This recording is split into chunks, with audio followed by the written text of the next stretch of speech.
자, 이번 시간에는 그래서 쭉 나가는 이 흐름을 타고서 이 공통조상에서 시작을 해서 이제 다양성이 처음에 그러니까 우리가 여러 가지 공통점을 가지고 있다라고 하는 전 지구상에 있는 모든 다양한 생명체들이 왜 어떤 공통적인 특성을 가지고 있느냐라고 첫 시간에 이제 그 점에 대해서 언급을 했을 때 그것은 무엇을 시사하느냐 하면은 뭔가 우리는 처음에 하나로부터 출발을 했다 같은 공동 조상으로부터 거기서부터 이제 The Last Universal Common Ancestor라고 하는 루카의 개념이 정립이 되는 것인데 그럼에도 불구하고 또 그러면서 그 와중에 공통 조상들이 이제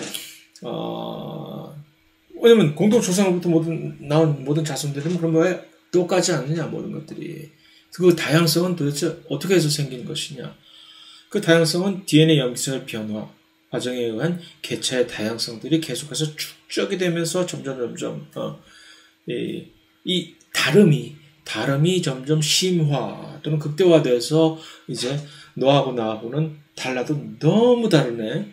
그렇게 되면 이제 그 전까지는 공통 조상 시절에는 니나 내나였는데 이들이 이제 더 이상 같은 공통 조상의 어떤 우산 아래 같이 간주될 수 없는 그 차이가 너무 나는 식으로 이제 달라졌게 되면은 이제 서로 다른 종이라는 것으로 돼서 종 분화가 일어나는 그러한 것을 이제 살펴볼 예정입니다.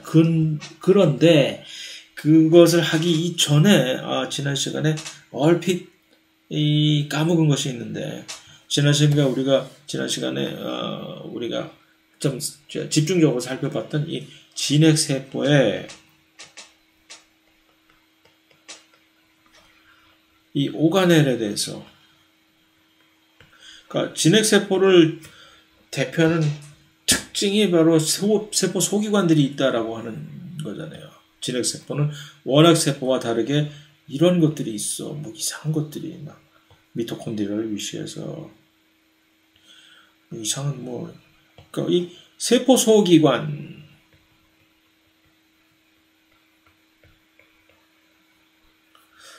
사치품 같은데 이런 럭셔리가 한번 이렇게 반문을 한번 해봅시다.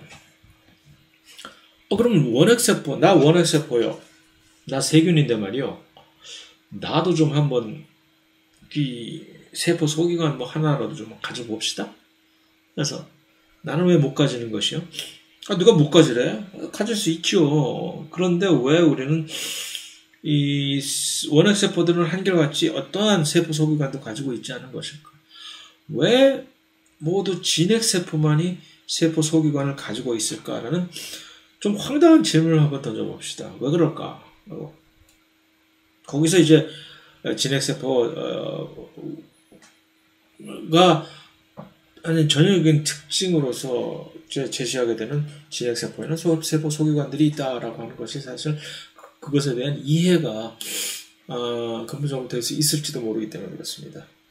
자, 세포 소기관은 무엇을 할 수 있는 구실을 세포 소기관은 우리에게 무엇을 가져다 주는가라는 또 다른 각도에서의 질문입니다. 자, 원핵세포였을 때를 생각을 해봅시다. 그러니까 훨씬 전에 진화하기 전에 원핵세포. 우리가 지금 아주 넓은 아파트로 이사를 왔지만 맨날 아파트만 듣고 예를 들어 멍청하게 큰 대저택으로 이사를 왔다고 칩시다. 하지만 그 전에 우리가 어디서 왔는지를 잊지 맙시다라는 관점에서 우리는 원룸에 살았었던 그런 불우한 시절이 있었다라고 원룸에 사는 것이 그렇게 꼭 언제나 불우한 시절이라고 또 하나의 선입관을 가져서도 절대 안 되지만 왜 불우해야만 되는 어쨌든 원룸에 살던 시절을 생각해 봅시다. 모든 것이 아침에 일어나서 눈 뜨고 배고파 밥 먹어야 되겠다. 라면 하나 끓여야 되겠다. 라면 끓이는 냄비가 손 뻗으면 그 옆에 가져와서 물 쭉 받고 그래서 무슨 소리인지 알겠지. 비를 크기가 작은 원핵세포 시절에는 모든 우리 세포 안에 모든 대사작용을 원활하게 수행하기 위한 그러한 것들이 매우 쉬웠다는 얘기죠. 작은 공간 안에서 손만 뻗으면 모든 것들이 잡히니까. 그래서 훨씬 더 효율적으로 대사 반응이 될 수가 있었죠. 그래서 나는 아주 빠르게 간편하게 효율적으로 삶을 영위하는 그것이 나의 라이프 스타일이다. 근데 어쩌다가 진핵세포가 되어버렸어요. 진핵세포와 원핵세포의 가장 큰 차이점은 크기가 커진 겁니다. 갑자기 황망하게 넓어졌어, 내부 공간이. 야, 이거 어쩌지? 다 이거 돈으로 메꿔야 된다는 얘기라고 어제 했잖아요. 그러니까 가구를 드러나야지. 그래서 가구를 드러났어요. 가구들의 대표적인 어떤 그 용도가 뭘까요? 뭐 서랍장도 있고, 뭐도 있고, 뭐 여러 가지. 유틸리티. 뭔가 훨씬 더 생활을 윤택하고 효율적으로 하기 위한 것. 그런 비슷한 비유가 되는 것이죠. 원핵세포 시절에는 손만 뻗으면 모든 것들이 화학 반응을 하기 위해서 A와 B를 딱 잡아서 이렇게 가져오면 여기서 끝! 근데 진핵세포가 돼서 똑같은 방식에서 화학 반응을 하려고 화학 반응에 필요한 기질 A를 손을 뻗어서 잡으려고 하는데 안 잡혀. 가서 잡고 왔더니 기질 B는 저 멀리 저 방구석으로 도망가 버렸네. 그거 쫓아가더라고. 이렇게 하다 보면 A는 또 도망가 있고. 어쩌지? 뭔가 특별한 어떤 대책을 강구해야 되겠다. 그 대책이 오가넬인 것입니다. 이 둘을 서랍장에다 꾸겨 넣은 것이죠. 니들 여기 꼼짝 말고 있어. 필요할 때마다 내가 꺼내서 쓸 거야 하고. 그래서 서랍장, 수납장 구실을 하는 것이 세포 오가넬이라는 얘기죠. 그래서 이 오가넬이라고 하는 세포 소기관을 가지면서 진핵세포는 새로운 차원의 뭔가 또 하나의 행위를 구획화라고 하는, 영어로 이제 compartmentalization이라고 하는,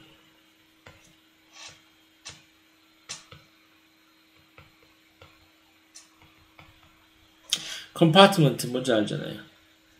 컴파트먼트 이런 여러 가지 수납장 같은 것들을 구획을 그어놓고서, 그러니까 이 세포 소기관들이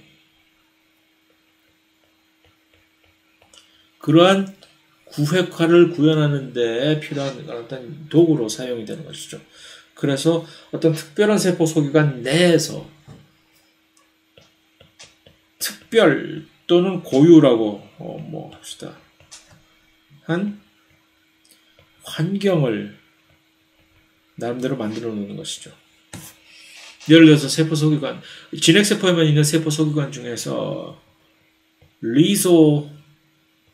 리소솜이라는 것이 있습니다. 영어로 라이소솜이라고 하는,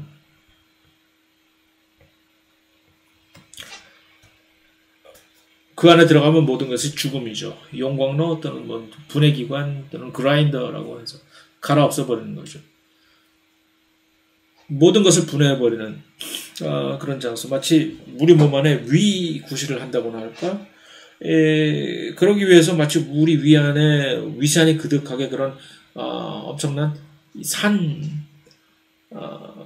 산성 환경을 만들어내듯이 리소솜 안도 그와 비슷한 산성 환경을, 특별한 환경을 만드는 거예요. 그래서 그 환경 안에서 고유하게 어떠한 화학 반응, 특별한 화학 반응을 수행할 수 있게끔 해서 그 효율을 훨씬 높이는 것이죠. 그러니까 이 넓어진 공간을 훨씬 더 그것에 대처하고 나아가서 그 넓어진 공간을 해서 훨씬 더 효율적인 대사작용을 수행하기 위해서 세포 소기관들의 각자가 일종의 기능 분담을 하면서 그로서 세포의 구획화라고 하는 compartmentalization을 구현을 하는 것이기 때문에 진핵세포에서만 세포 소기관들이 발견이 되는 얘기죠. 다시 말하면 원핵세포에서는 세포 소기관들이 있을 필요가 없다는 얘기죠. 공간이 작으니까. 푹 그런 것 같다 하죠. 안 그래도 잘 살고 있어요 하고. 그래서 이게 좀 희한한 게, 일반 생물학, 같은 일반 생물학이라도 제가 미국에서 일반 생물학을 강의를 했을 때는 이 공통적으로 요 세포의 구획화, 진핵세포와 진핵세포에서 나오는 오가넬들이 이제 언급이 되면 항상 이 구획화라고 하는 compartmentalization에서 꼭 언급이 되고는 했었는데 그거 중요하기 때문에 그런데 한국 와서는 그 세포 소기관을 언급하면서 이 구획화에 대해서 언급이 되는 거를 별로 본 일이 없어요. 물론 저는 하지만 계속해서 그래서 내가 잘못 알고 있는 건가? 다들 하시고 계시는데 내가 어쨌든 이것이 그런 측면에서 세포 소기관들 그러니까 그런 것을 머리에 염두에 두고서 이제 4장에서 세포로의 여행을 하면서 여러 가지 다른 세포 소기관들의 그들의 기능을 이들이 이러한 기능을 우리에게 제공해 준다라는 것을 볼 때 새삼 그렇구나 그러면 이제 하는 것이 새삼 느껴지게 된다면은 아주 좋은 일이겠죠. 그래서 자 다시 돌아와서 다시 이제 종 분화에 대해서 그래서 그런 다양성이 그래서 사실은 생명의 공통성과 다양성이라고 하는 것은 마치 동전의 양면과 같은 The Unity and Diversity of Life라고 하는 하나의 관용어처럼 생물학에서는 따라다니는 겁니다. 그래서 동전의 양면처럼 우리가 생명을 논의할 때는 언제나 이렇게 언급이 되어야만 되는 같이 따라다니는 그런데 그것이 이제 어째서 생명은 공통성과 다양성을 동시에 가지게 되느냐라는 얘기는 공통조상에서 출발을 했으나 계속 세월이 지나면서 이렇게 이제 DNA 염기설 변화를 출발점으로 해서 그의 기인한 여러 가지 돌연변이의 귀결로 모든 개체들이 고유한 다양성을 지니게 됨으로써 각각의 다양성이 집합이 돼서 하나의 그 집단이 이제 그 다양성을 공유를 하는 어떤 특정한 형태의 다양성을 공유하는 집단은 다른 또 그와 같은 또 다른 형태의 다양성의 특성을 공유하는 또 다른 집단과 차별화가 되는 것으로서 서로 다른 종으로 이제 구분이 될 수가 있다는 얘기겠죠.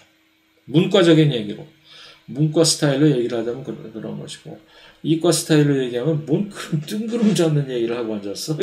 제대로 얘기해라고 하는 것입니다. 제대로 얘기해 봅시다. 그래서 종에 관해서 한번 얘기를 해보려고 합니다. 종은 무엇이냐? species라고 영어로 얘기하는 종. 어떻게 정의할까? 이 두 지금 독수리. 제 눈에 보기엔 둘 다 독수리예요. 독수리. 그냥 흰 대머리 독수리 같은데. 미국을 상징하는 흰 대머리 독수리는 오른쪽에 있는 이 친구이고, 갑자기 미국 국가 부르려고 기분이. 흰 대머리 독수리고, 여기는 아프리칸 피쉬 이글이라고 하는 이 친구는, 이 둘은 독수리긴 독수리나 서로 다른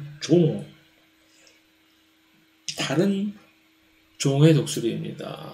틀려요. 뭐 때문에 다른 거지? 얘네들이? 라고 반문을 하게 되잖아요. 자, 그런데 이걸 한번 봅시다. 일단 이 다양한 얼굴들, 피부색, 눈색, 뭐 전부 다 다르잖아요, 지금. 다 다르잖아요. 근데 이들은 서로 다른 종의 일원입니까? 아니잖아. 같은 종의 일원이잖아요. 옆에 있는 지금 소라 껍데기 다양한 소라 껍데기들이지만 같은 종의 소라 껍데기란 말입니다. 이거 뭐야? 자, 다시 한번 이것과 어떤 경계선을 가지고 누구는 비슷한데 서로 다른 종이라고 그러고 누구들은 다 다른데 엄청나게 다른데 같은 종의 일원이라고 그러고 어느 장단의 춤을 맞춰야 된다는 얘기라는 얘기죠. 개만 해도 그래요. 내가 사랑해하지 않는 서로 다양한 여러 가지 개 품종들. 근데 이 현존하는 모든 개 품종들은 사실은 원래 여기서부터 유래한 늑대가 조상인. 그래서 이들은 전부 같은 종의 일원인 것이죠. 심지어 늑대하고도 같은 종의 일원인데, 그런데 이 좀 개와 늑대와 비슷한 이들은 사실은 이제는 서로 다른 종이 되어버린 거거든요. 그러니까 이 종과 같은 종항이라는 이 구분을 도대체 뭘 기준으로 해야 된다는 얘기죠. 그래서 이제 여기서 이제 우리가 소개를 하고자 하는 저희는 생물학적인 종 개념. 생물학적 종 개념이라는 게 그냥 수사적인 용어가 아니라 진짜로 엄밀한 이제 이과적인 표현이 biological species 컨셉트 또는 definition이라는 것이, 그러니까 다시 말해서 종이라고 하는 것을 정의하는 데 있어서 한 가지 종류만 있는 것이 아니라 여러 가지 다른 방식으로 종이라는 것을 정의할 수 있는 길이 있는데, 그 중에서 한 가지 길이 이제 biological species라고 하는 생물학적 종이라고 하는 그런 종 개념이 있는데, 이것이 가장 널리 생물학에서 가장 널리 통용이 되는 것이지만, 다시 말하면 유일한 것은 아니다라는 얘기죠.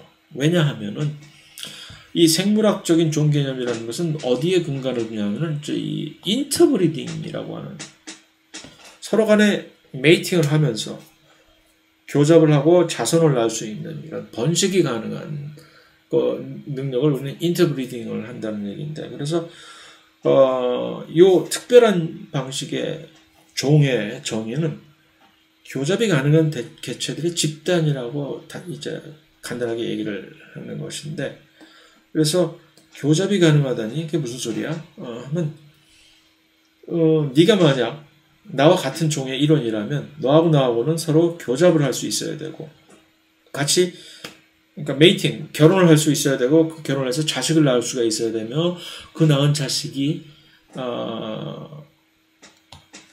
그 자식 자체가 또 그 일을 할 수 있는 능력이 있어요.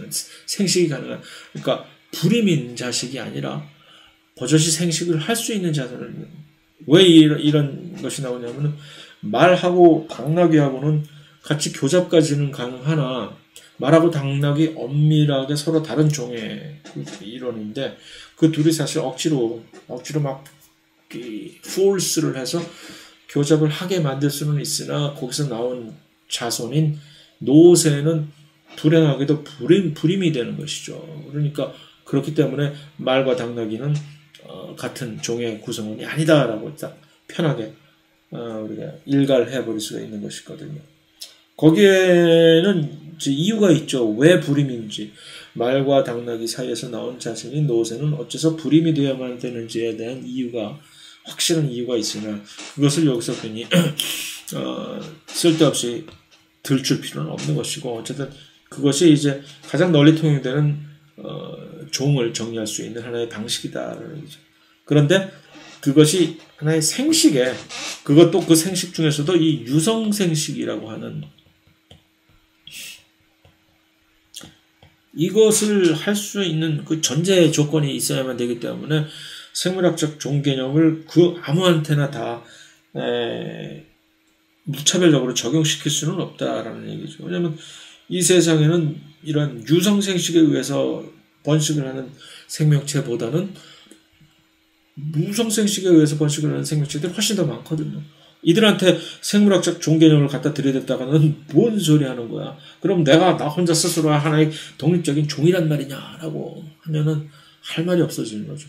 그래서 적용은 이 바이올로지컬 스피시스 개념은 유성생식을 하는 그런 생명체들에게만 적용이 가능하지만, 어쨌든 특히 동물에 있어서는, 그 다음에 또 유성생식을 하는 식물들에 있어서는 이 생물학적 종 개념의 차원을 해서 여러 종을 분류하고 이제 구분을 하는 것이 매우 편리하기 때문에 널리 통용이 되는 그런 종의 개념입니다. 그래서 어쨌든 간에 그런 방식으로 이 종이라는 것을 이제 막 파악을 할 때, 지구상에 현재 존재하는 이 종은 도대체 몇 개나 있는 거야? 라고 이제 묻는다면 엄청 많네요. 약 1000에서 1400만 개의 종이 현재 존재하는 것으로 추산됨? 얘기는 아직 모른다는 얘기잖아. 추산됨? 왜? 그 중에서 결국 우리가 파악을 하고 있는 종은 약 10%도 안 된다는 얘기입니다. 그러니까 우리가 모르는 사이에 알게 모르게 계속 사실은 알게 모르게 또 어디 가서 있는지 어디 가서 살다가 어디로 흘러가는지도 모르는 여러 가지 다양한 생명체들이 존재한다는 얘기죠. 그 다음에 이 종이라는 것이 옛날부터 똑같이 불변하는 3억 년 전에 있었던 종은 지금도 있다라는 것이 아닌 걸 알잖아요. 멸종이 계속해서 지난 시간에 봤듯이 무슨 뭐 어느 한순간에 95%의 여러 가지 생명체가 사라져버리고 그러고 나서 또 다시 쫙 다양성이 쫙 퍼졌다가 다시 한 8, 90%의 종이 사라져버리고 멸종에 의해서 그것이 반복이 되는 마치 파도가 왔다가 휩쓸렸다가 하는 식으로 그것이 일종의 지구에 있는 생명체들에게 있어서는 하나의 일상적인 숙명인데 일상적인 숙명. 근데 뭐 지금 현재 있는 종, 언제 사라질지도 모르는 종, 그 다음에 언제 또 새롭게 생겨날 종이 있는지 모르는 그러한 상황이라는 얘기죠. 자, 그러한 종들을 일단 이 생물학을 공부하는 사람의 입장에서 어떻게 우리가 구분하고 분류를 할 것이냐. 도서관에 가서 책을 이렇게 딱 정리를 할 때에도 뭐 어떤 시스템이 있는데 그래서 우리가 어떤 종류의 책은 어느 곳에 가서 찾으면 있다라는 것이 대충 이제 알고 있는 여러 가지 다양한 생명체들도 그런 식으로 분류를 해야 되지 않겠습니까? 거기서 이제 생물학의 하나의 브랜치인 하나의 분류학이라는 것이 태동을 한 것이죠. 그래서 이 분류학이라는 것은 1600년대에 이제 스웨덴의 칼 린네라고 하는 저명한 과학자가 그때 비로소 처음으로 창시를 하는 것인데 그 시스템이 이제 어떤 모든 다양한 생명체들을 하나의 각각 개별적인 종으로 분류하는 시스템의 이제 뭐 특별한 명칭인 이명법이라고 영어로 binomial nomenclature라고 하는 이명법이라는 방식을 사용을 한다고 해서 이제 이명법으로 유명한 것입니다. 그 분류학이라는 것이. 그래서 일단 분류를 어떤 식으로 하냐면 분류를 할 때는 언제나 작은 집단에서 훨씬 더 큰 작은 서로 다른 것들을 모아서 또 하나의 큰 소집단을 만들고 그거보다 조금 더 큰 중집단을 만들고 하는 식으로 우리가 마치 모든 분류는 다 그렇잖아요. 우리가 주소 시스템으로 이런 지역을 분류하는 것도 마찬가지고 작은 동 단위에서 그다음에 구가 됐다가 그것이 또 무슨 뭐 시도가 되고 뭐 하는 식으로 이 이명법이라는 종 분류도 그런 방식으로 돼서 이 생물을 고등학교나 중학교 때 배우셨던 분들이라면 뭐 이런 식으로 계문, 강목, 과속, 종 뭐 해서 그냥 외우는 이게 가장 큰 캐티고리가 되는 것이죠. 킹덤에서 또 작은 캐티고리로 phylum, class, order, family, genus, species 하는 식으로. 물론 이것을 외우는 어떤 식으로 외우는지 주기율표 옛날에 외우는 식의 뭐 하는 뭐 좀 stupid한 방식이 있듯이 영어로도 kingdom, phylum, class, order, family, genus, species를 어떤 식으로 외우는지라고 하는 트릭이 존재를 하긴 하나 그거 왜 외워야 되느냐는 얘기죠. 그래서 어쨌든 이러한 방식으로 해서 결국 제일 가장 작은 단위의 그런 분류가 이제 종이라는 그런 마치 가장 작은 기본적인 생명체의 단위가 세포이듯이 이 분류에 있어서 가장 작은 집단 분류의 단위가 종으로 표시되면서 또 그 비슷한 종들끼리를 하나를 묶어서 genus, 속이라는 것을 묶고 또 비슷한 속들끼리 쭉 묶어서 하나의 family를 이루고 하는 식으로 그래서 언급했듯이 칼 린네라고 하는 1600년대나 1700년대구나 이렇게 그래서 이분이 스웨덴에서 꽤 유명하신 분이었었는데 이분이 이것을 분류학을 처음으로 창시하신 분입니다.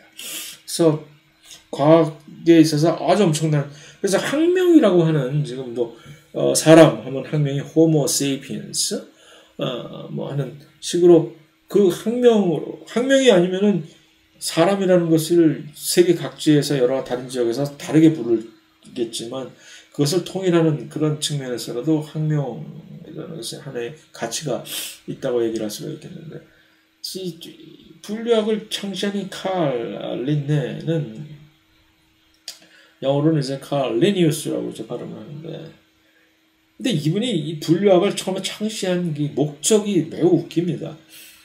과학의 발전을 위해서, 원활한 발전을 위해서 하신 게 아니고, 이분은 독실한 기독교 신자였습니다. 그때 당시에 거의 그 유럽의 대부분이 독실한 기독교 신자 아닌 사람이 어디 있어, 물론.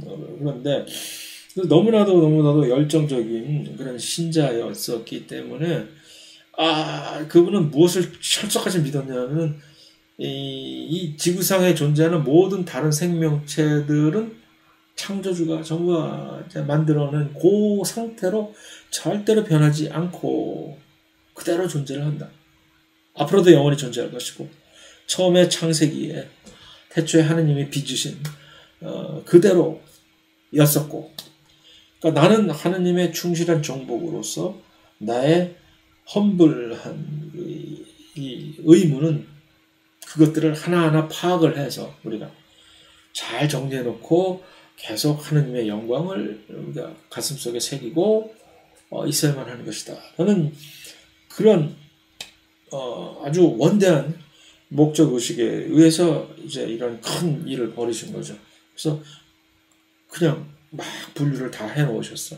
분류를 하는 방식도 이렇게 어떤 식으로 이들을 명칭을 또 할 것이냐 하는 그것을 유용하게 지금 학계에서 생물학계에서 계속해서 사용을 해오고 있는 것이죠.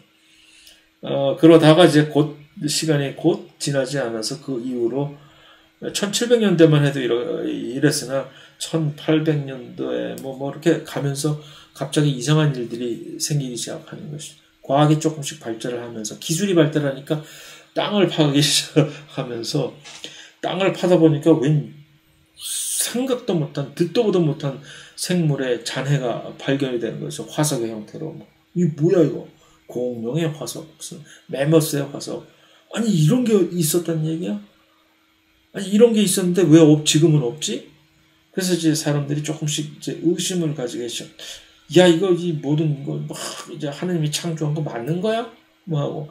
그래서 거기서부터 이제 새롭게 진화론이라고 하는 것이 그 이후에 생겨나기 시작한 그러한 역사적인 흐름이 있었다는 겁니다. 어쨌든 그건 차치하고, 그래서 이명법에 의해서는 좀 전에 본 지너스라고 하는 것과 어떤 하나의 호모 세이피언스라고 하는 것이 왜 이것이 바이노미얼 이명법이냐면, 호모라는 것은 우리가 속한 지너스의 이름인 것이고, 마치 수명여대 주소를 얘기할 때 보통 그냥 청파동 얘기하지 않고 용산구 청파동 얘기하듯이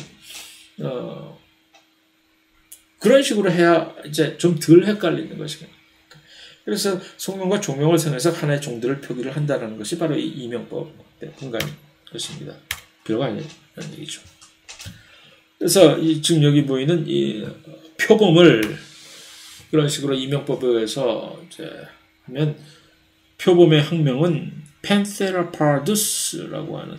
근데 여기서 펜세라라고 하는 이미 이 표범이 속한 그 지너스의 이름이 펜세라라는 얘기죠.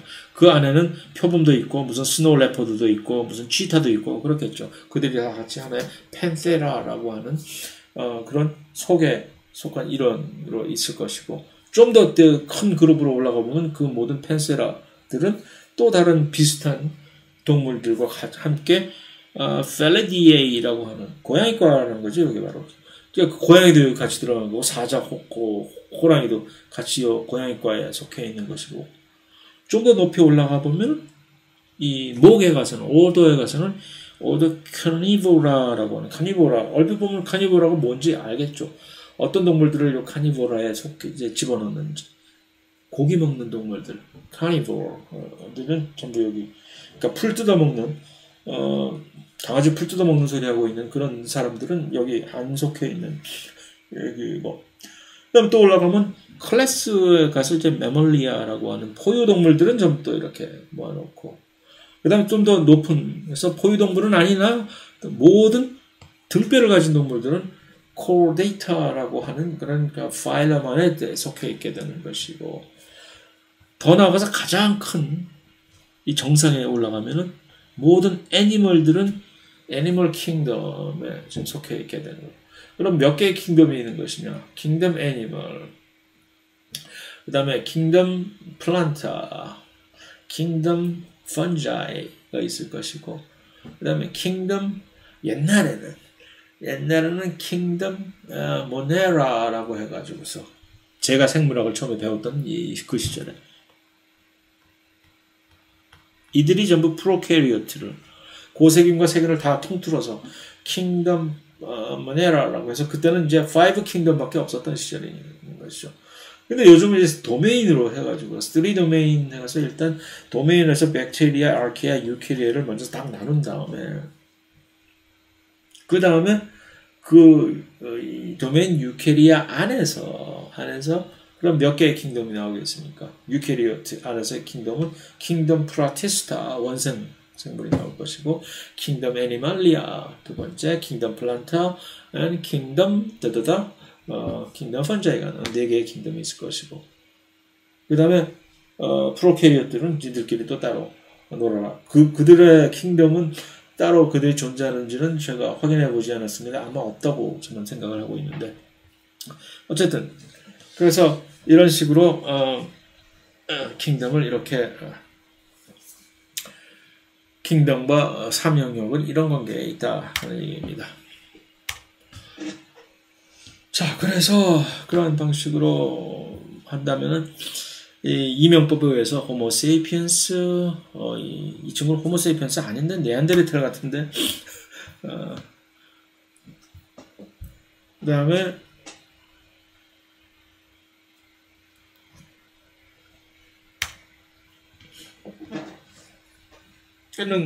침팬지는 팬 트로글로다이트라고 하는 학명을 가지고 있습니다. 여기서 금방 우리가 느낄 수 있는 거는 이거 뭐야? 그러니까 사람하고 침팬지하고 가장 가깝다고 잘 알고 있었는데 속이 다르네. 그럼 우리와 또 다른 비슷한 속에, 같은 속에 있는 다른 동물은 없는 거야? 없습니다. 외롭게도 사람 호모세이피엔스는 유일한 호모 속에 지금 존재하는 우리 생존자이고, 옛날에는 몇 가지 좀 예를 들어서 우리가 네안데르탈을 우리가 다른 종으로 만약에 분류를 한다면, 그것도 사실 좀 의문스러운 얘기긴 하지만 생물학적 종 개념의 측면에서 보면 사람과, 그러니까 지금 현생 인류 호모세이피엔스와 이미 멸종한 네안데르탈인 원시인이긴 하죠. 네안데르탈을 다른 종으로 보기가 조금 거시기한 그런 측면들이, 왜냐하면 교접이 가능하기 때문에 그와 비슷하게 또 다른 이미 멸종한 여러 가지 저 원시 인류들도 또 마찬가지이고, 그래서 우리와 지금 현재 가장 가깝다고 하는 이 침팬지는 속이 다른 팬이라고 하는 또 다른 자기들 원숭이들끼리 좀 속해 있다는 얘기가 되는 것이죠. 그다음에 캐니스 루퍼스라고 하는 것은 이제 늑대 학명입니다. 캐니스 루퍼스. 그래서 이제 캐니스라고 하는 요곳에서 K9이라고 하잖아요. 미국에서 K9 하면 개들을 이제 K9이라고 하는데, 그 어원이 바로 이제 캐니스에서 나오는데, 뭐야, 지금 개하고 늑대하고 사실은 같은 학명을 공유합니다. 그래서 개는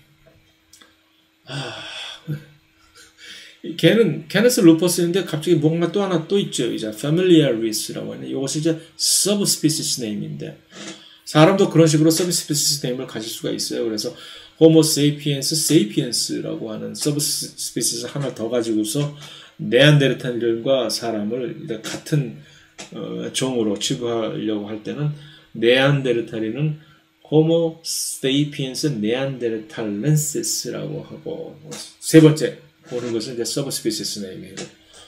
속종명이 되는 것이죠. 그 다음에 사람은 호모 세이피엔스 세이피엔스라고 얘기를 하듯이, 개는 캐나스 루퍼스이면서도 familiaris라고 하는 또 하나의 서브세트를 붙여가지고서 이제 같은 종에 속한, 늑대와 같은 종에 속한다는 것을 인식을 시키면서도 이들과는 조금 다른 그러니까 이 개라는 것은 전부 우리가 늑대 한 마리를 집에서 기르기 시작하면서부터 새롭게 그러니까 인위적으로 사육을 통해 가지고서 새롭게 분화시켰다는 일종의 인위적인 artificial selection, 인위적 선발에 의해서 생겨난 결과물이니까 그런 것이고, 그다음에 여기 있는 로자 루비지노사라고 하는 건 뭔지 알겠죠? 로자 장미과에 있는 그런 이런 식으로 이 명법을 통해서 모든 생명체들을 이렇게 표기를 한다는 얘기입니다. 자, 그러면은 이렇게 분류를 할 때 뭐 기준이 있어야 될 거 아닙니까? 어떤 기준을 통해서 분류를 한다는 얘기라고 했을 때 그 기준은 사실 비슷한 것끼리 모으면 된다는 얘기인데, 기준에 주로 진화적인 유연 관계에 따른 분류라고 한다라고 그럴듯해 보이지만 사실은 이건 엄밀한 얘기에서 맞지 않습니다. 순수한 측면에서 분류학이라고 얘기를 할 때 분류는 절대로 진화적 유연 관계에 구속될 필요가 없습니다. 그럴 이유가 없어요. 그래서 분류학을 하는 사람들 중에서도 이제 진화적 유연 관계를 꼭 따져가지고서 진화적으로 가까운 것들끼리 이제 묶는 그런 방식의 분류를 하는 사람들을 클래디스틱스라고 얘기를 하죠.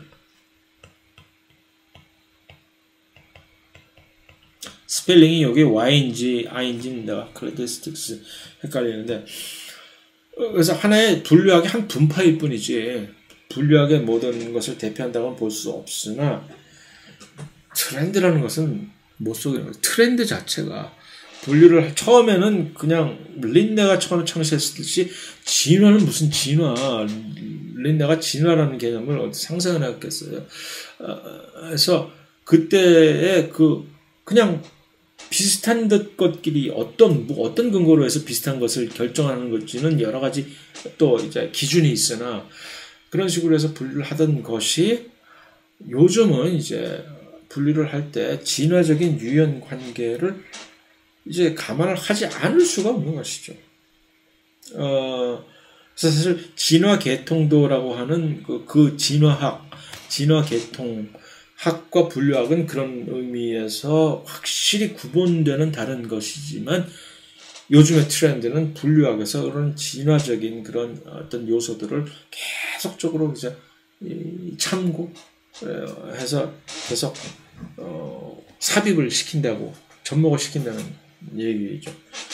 그래서 아직도 정통적인 분류학을 하시는 분들을 만나면, 제가 학창 시절에도 미국에서 이제 분류학을 하는 친구들하고 친하게 그들은 이제 들로 산으로 돌아다니면서 이거 막 파악하고 분류하고 그래야 되니까, 저는 이제 분자생물학을 하는 사람이었기 때문에 이제 실험실 안에서 그냥 햇빛 안 쬐고 계속 실험실 안에서의 널드라고나 할까, 그런 생활 방식을 해왔었지만, 그들을 만나면 언제나 그 분자생물학적인 그런 것에서 항상 폄하를 하는 거죠.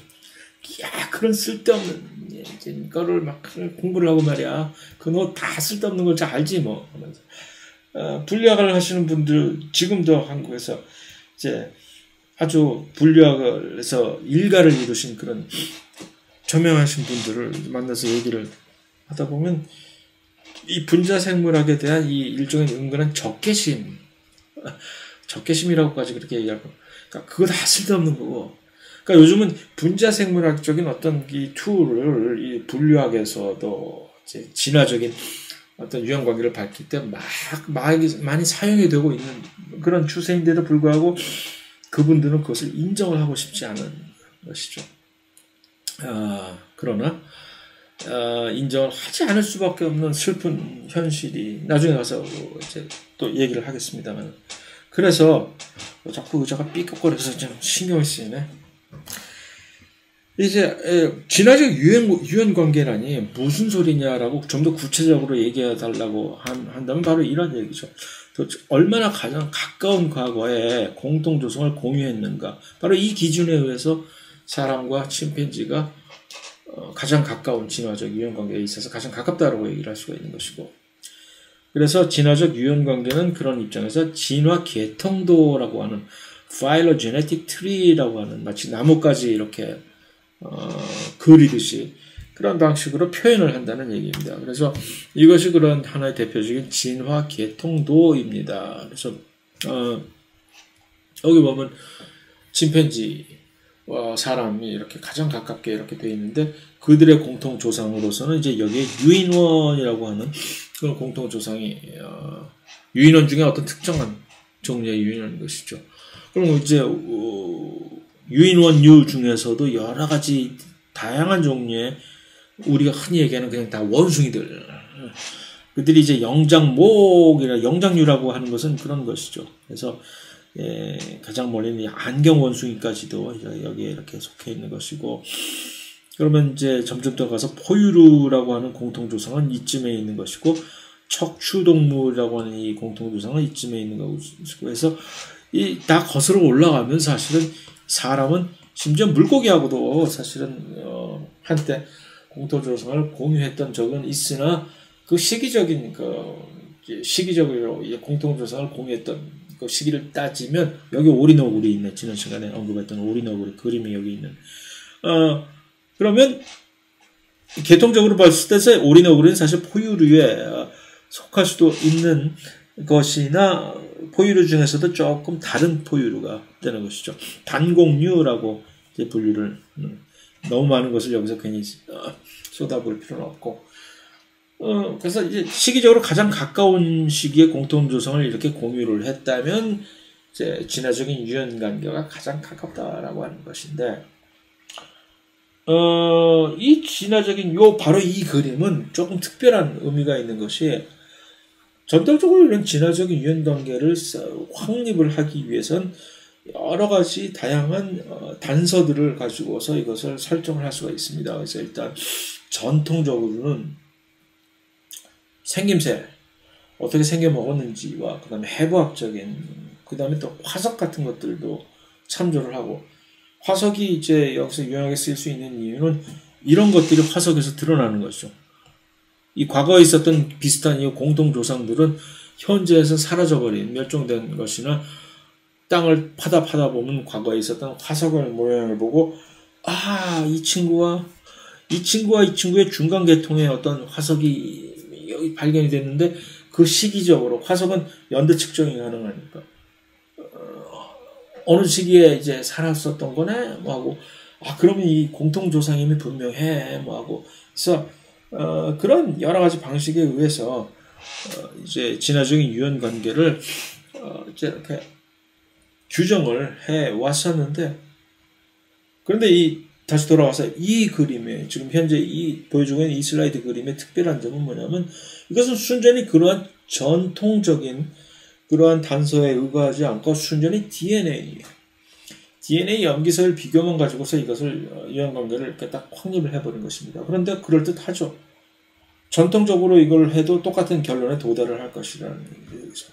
그래서 이제 진화적 유전관계를 확립하는 데 있어서 DNA 염기서열 비교 방식을 사용하면 무엇이 좋으냐는 것은 정확하다라는 얘기죠. 정확하고, 또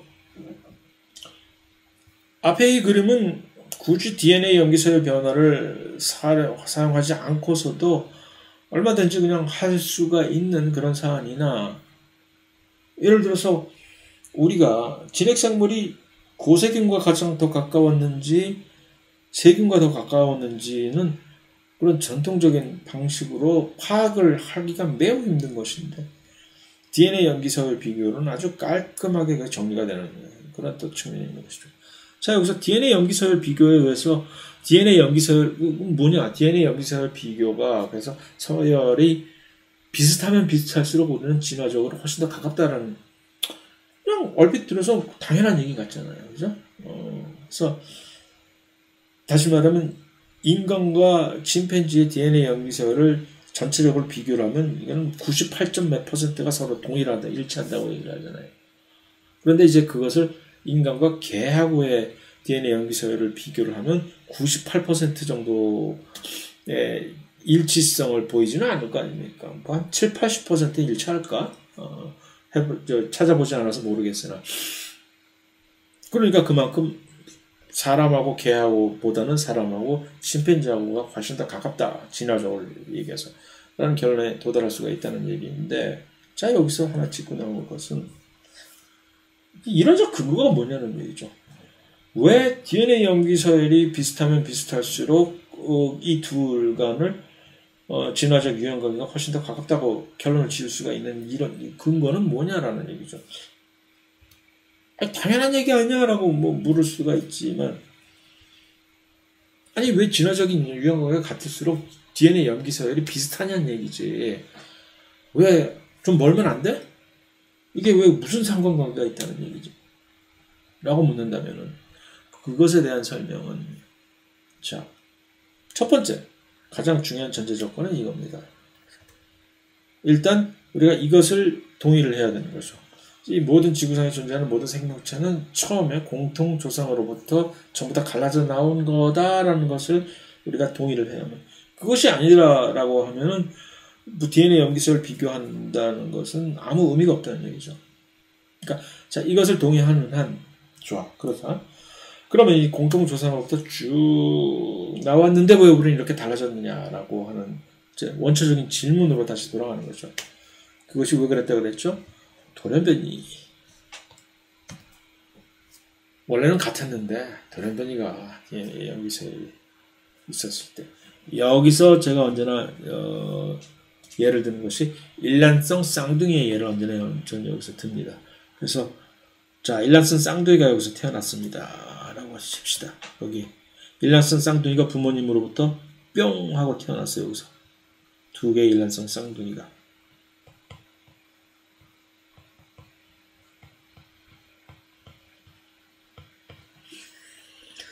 태어난 지 5분, 이 기간이 지금 5분이에요. 두 쌍둥이가 태어났습니다. 태어나자마자 일란성 쌍둥이라는 얘기는 클론이라는 얘기입니다. 자, 우리 이 두 쌍둥이의 DNA 염기서열을 한번 비교를 해볼까 했을 때, 자, 이 단계에서는 100% 일치하겠죠? 당연히 클론이니까. 근데 이 일란성 쌍둥이 둘이 살아나고 100년을 살았습니다. 100년의 길이를 너무 길게 잡으면 이렇게 곤란해.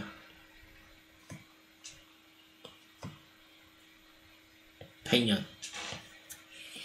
100년 후에 둘이 재회를 했어. 형, 아우, 반가워 하면서. 자, 우리 100년 만에 만났으니까 기념으로 우리가 태어나자마자 했듯이 한번 DNA 염기서열 비교 한번 해볼까? 그러지 뭐. 곧 수년 내에 우리가 DNA 염기서열 전체적으로 비교하는 그 돈이 한 뭐 2, 3만 원이면 할 수 있다는 얘기가 있습니다. 그러니까 그까지 2, 3만 원. 술 한잔 먹느니 우리 DNA 염기서열이나 한번 비교해보자. 옛날에 우리 100년 전에 말이야 했을 때 100% 일치했잖아. 우리 쌍둥이잖아. 이제 비교를 했어요. 100% 일치할까? 할 수도 있죠. 그러나 아닐 수도 있습니다. 100년 후에는. 왜? 그동안에 살아오면서 돌연변이가 세포분해를 하는 과정에서 돌연변이가 생겼을 수가 있습니다. 각자의. 이 돌연변이라고 하는 이 성질은 말입니다. 돌연변이는 무작위로 발생하면서 시간이 지날수록 축적을 하는 그런 성질을 가지고 있단 말이죠. 무작위라는 얘기는 쌍둥이 A에 생긴 돌연변이의 위치와 쌍둥이 B에 생긴 돌연변이 위치가 같을 이유가 없다는 얘기죠. 무작위로 발생하기 때문에. 그러면서 무작위로 발생하는 것은 시간의 함수인 것. 시간이 지날수록 점점 더 다른 양상으로 쌓여만 가는 것이기 때문에 100년 후에 보면 다를 수도 있다는 얘기죠. 그런데 이 두 쌍둥이가 세상에 큰 사고를 쳤어요. 5천년을 살았어. 5천년이 산 후에 다시 서로 재회를 해서 자, 우리 DNA 염기서열 또 한번 비교해보자 라고 했을 때 이들의 염기서열은 이제는 개런티 할 수 있는 게 반드시 100% 일치하지 않을 거라는 것을. 이것이 바로 공통조성으로부터 나온 분화가 되면서 염기서열이 달라지는 그러한 두 서로 다른 종의 비유가 될 수가 있는 것이죠. 그래서 그렇기 때문에 두 염기서열, 두 종 간에, 서로 다른 두 종 간의 염기서열이 일치를 훨씬 더 가까우면 가까울수록 그 얘기는 그 기간이, 분리된 기간이 훨씬 더 가까운 과거에 분리가 됐었다라고 하는 이 논리가 성립이 되는 것이죠. 그렇기 때문에 DNA 염기서열 비교를 가지고 아주 정확하게, 얼마나 정확하게라는 얘기는 몇 년 전에 이 둘이 공통조성으로부터 분화했는지까지도 이제 파악이 될 정도로 이제 그것이 정확한 수학적인 계산이 된다는 얘기죠. 그렇기 때문에 이런데 뭐 이제 DNA 염기서열만 가지고 다 하면 되는 거지, 뭐 다른 걸 가지고 이제 막 진화적 유형관계 파악을 하려고 쓸데없이 애를 씁니까? 라는 얘기죠. 그래서 이제 그렇기 때문에 두 개체 간의 DNA 염기서열 차이가 크면 클수록 보다 더 먼 과거에 이들이 공통적인 공유했다는 얘기가 되는 것이고, 그런 얘기죠. 거기까지가 이제 또 50분이 또 지나가 버렸네. 그래서 이렇게 천천히 나가면서 이제 이 다음 세션에서는 좀 더 이것을 나가서 이제 생명체와 주변 환경에, 여기까지가 이제 일종의 태초의 생명체의 기원으로부터 진화해 나오는 이 과정까지를, 그 다음에 그 진화적인 유연 관계를 어떤 식으로 우리가 어떻게 DNA를 가지고 이렇게 좀 파악하는 것이 이론적으로 아주 정당한 방법이 되었는지를 까지를 설명한 것이 되겠죠. 자, 그럼 다음 시간에 또 뵙겠습니다.